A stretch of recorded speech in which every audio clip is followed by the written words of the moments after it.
The Supreme Court of India today continued hearing the batch of petitions challenging the Karnataka High Court's verdict which upheld the ban on wearing of hijab by Muslim girl students in education institutes in the state of Karnataka.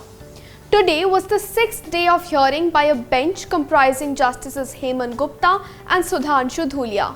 Arguments were advanced by a host of counsels appearing on behalf of the petitioners. The next hearing is slated to take place on September 19th at 2 p.m. In this video, we will have a look at all the arguments advanced by the advocates as well as the exchanges between the bench and the counsels in detail. We have also covered in detail in our earlier videos the arguments advanced by the concerned parties and the courtroom exchanges that took place during the prior hearings. The link to these videos have been given in the description box below. Please do check it out. Advocate Shoaib Alam today argued that hijab is a matter of personal identity and the extent to which an individual chooses to cover his or her body to feel secure from public gaze is a matter of personal choice. He submitted that the same cannot be taken away by virtue of a person being in a public place. He also asserted that the right to wear hijab in educational institutes can be traced back to the landmark Puttaswamy judgment where the Supreme Court had held that privacy attaches to a person and not to a place. Pertinently, Alam argued that there is no concept of barter of fundamental rights in the Indian Constitution. At this point, Justice Dhulia inquired, and I quote, "What is the barter of rights you're talking about here?" Pointing out that the government order asks students to give up their right to privacy in lieu of access to education, Alam asserted, and I quote, "On one hand, there is my right to education. On the other hand, there is my right to privacy, right to dignity, right to culture. The state government order says I will give you education provided you surrender your right to privacy. Can it be done? The answer is an emphatic no." Senior advocate Jaina Kothari argued that the Karnataka government order banning hijab in education institutions is a case of intersectional discrimination involving discrimination on the ground of both religion and sex. She also submitted that under Article 15 Clause 1 of the Constitution, discrimination of religion does not require a threshold as high as the essential religious practice test. Senior advocate Abdul Masjid Dhar focused on the injunctions in Islam law regarding hijab. He argued that hijab is mandatory as per the Holy Quran and that the High Court's interpretation that absence of punishment makes the prescription directory is wrong. Senior advocate Meenakshi Arora submitted that India has ratified the Convention on the Rights of Child without any reservation. It protects the children's right to practice faith. However, she submitted that the High Court has completely ignored it. She also argued that this case is important from an international perspective of providing reasonable accommodation to persons belonging to religious minorities. Let us now see what are the arguments that were advanced by senior advocate Dr. Colin Gonsalves. As per Gonsalves, the High Court went wrong in holding that the petitioners failed to show that they were wearing hijab to school prior to the ban. He underscored that millions of girls in India have been wearing the hijab since time immemorial and feel that it is essential to their religious belief.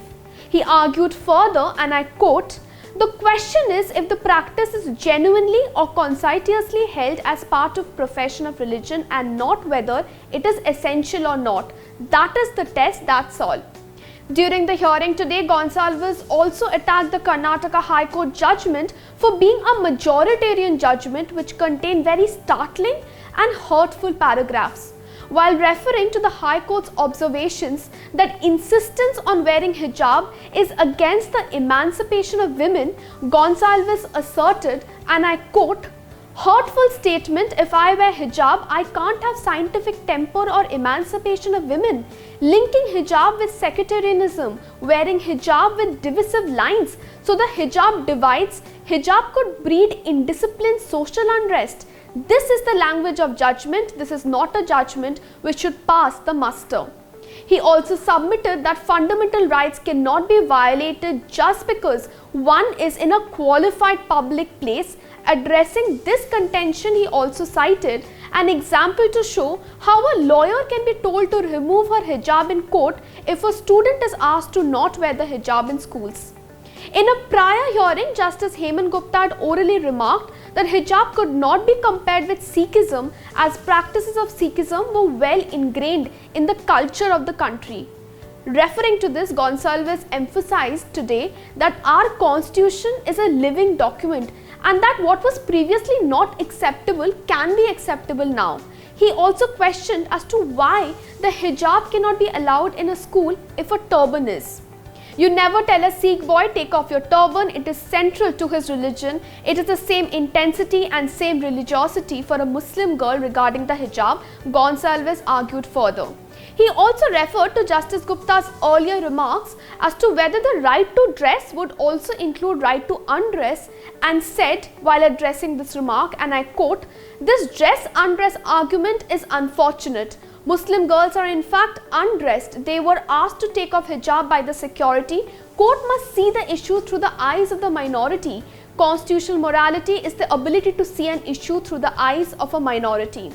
Furthermore, Gonsalves today also emphasized that the High Court could not have ignored various international precedents that have upheld the right to wear a hijab, as it is an essential religious practice. He also submitted that as per Supreme Court's Puttaswamy judgment, Indian courts are bound to consider international precedents presented before it unless there is something against Indian law.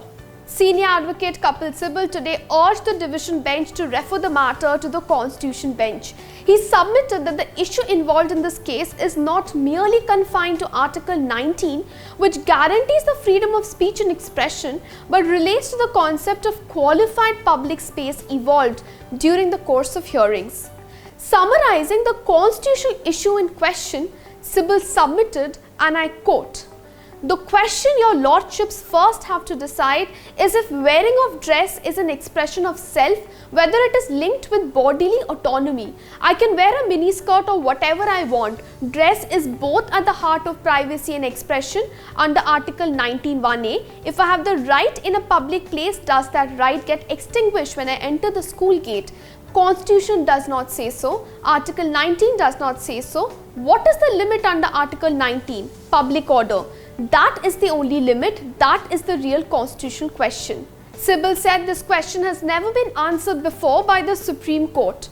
Today, he also argued that the right to wear a hijab is a cultural right protected under Article 29 of the Constitution of India.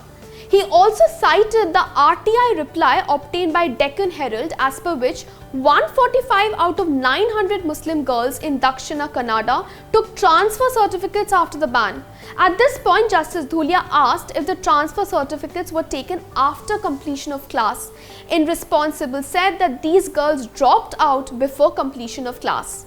Pointing out the repercussions of such an order, Sibal argued, and I quote, "See the national impact of upholding such an order. Some other state can follow. I don't want to make a political argument, but the national impact can be very far-reaching. It is very disturbing."